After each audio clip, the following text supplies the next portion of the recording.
also joining us from Evian in France. Megha, I hope you can hear me. Thank you for joining us. We saw a very warm handshake between the President of the United States and Prime Minister Modi. You know, there are a few important discussions that India needs to have with the Americans pertaining to what happened to those attacks on Indian ships. And of course, India is also going to be discussing some of the tougher questions which prevail at this moment, owing to the tariffs, as well as perhaps the imminent embargo on on India by the Americans when it comes to buying oil from Russia.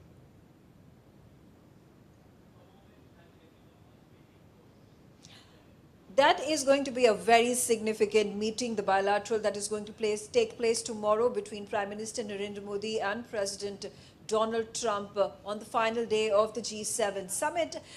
We saw that very warm handshake, the eye contact, and of course those large smiles on the faces of both the leaders today when they met after the G7 plus family photo that was conducted earlier today.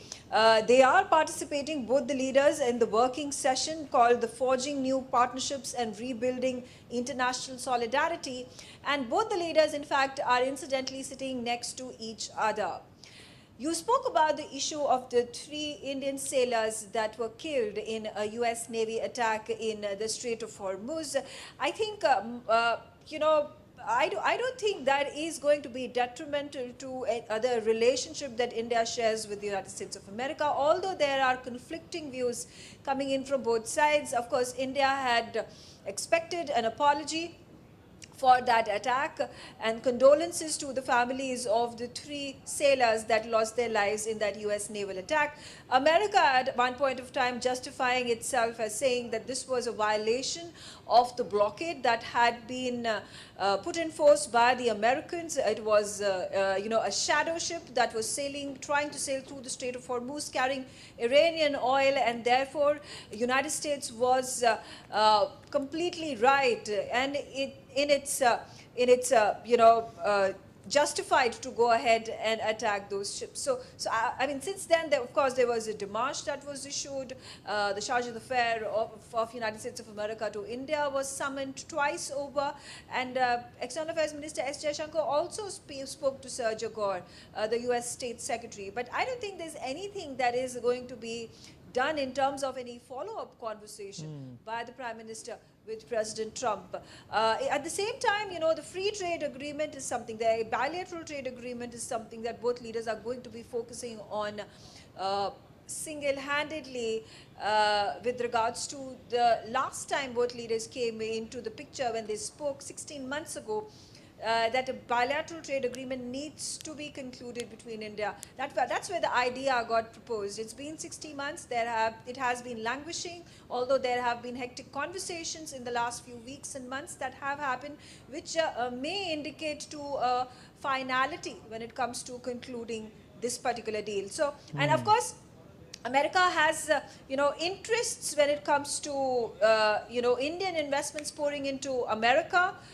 There has already been a commitment that has been made by India to America for investing $500 billion worth of these investments up until 2030. And India has been, of course, been wooed by America in being able to avail of the AI technology, deep tech technology, civil nuclear energy, space collaboration and cooperation. These are all aspects that are going to are expected to be part of that conversation that is had between both the leaders. But I think it is all going to be, and of course, yes, I think it's very important to note, as you mentioned, that, the sanctions that are likely to be, likely to creep in once the West Asia war, the crisis has ended. Trump, in fact, has already indicated, saying that there is going to be reimposition of sanctions on Russian oil. So we'll have to see what happens. But India has always, diversified itself, purchasing oil from Venezuela now.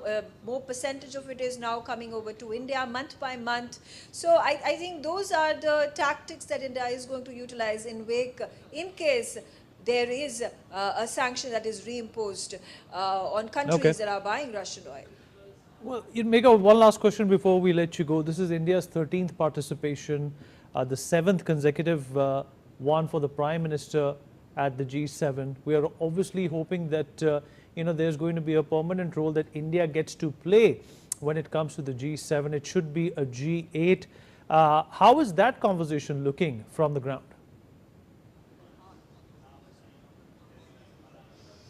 Well, yes, I mean, it would be fantastic for India to be part of the G7 grouping and make it G8. In fact, it is the biggest, largest economies of the world that gather, that are part of G7, which includes, of course, Germany and Italy and France and United Kingdom and Canada and United States of America and Japan as well.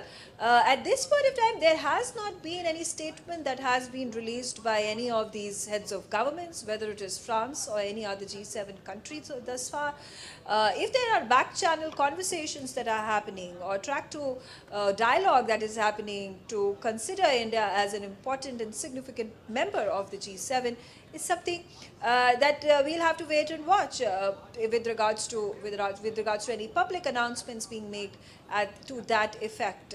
But India, which is growing at the fastest rate, a large economy that is growing at the fastest rate of about 6.6% still in wake of the global oil crisis, and is going to quickly take its place and replace Germany as the third largest economy of the world in the next few years.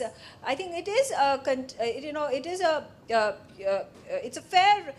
it's a fair position to have for India to be proposing itself to be part of the G7 summit, making it from G7 to G8. Megha, I appreciate you joining us. Thank you so much for those updates. We'll keep, in fact, coming back to you for further updates and India's participation, as well as India's, outlook and India's contribution when it comes to this important forum. I'm going to go to Dr. Sharad Kohli, senior economist, who's also with us on the program.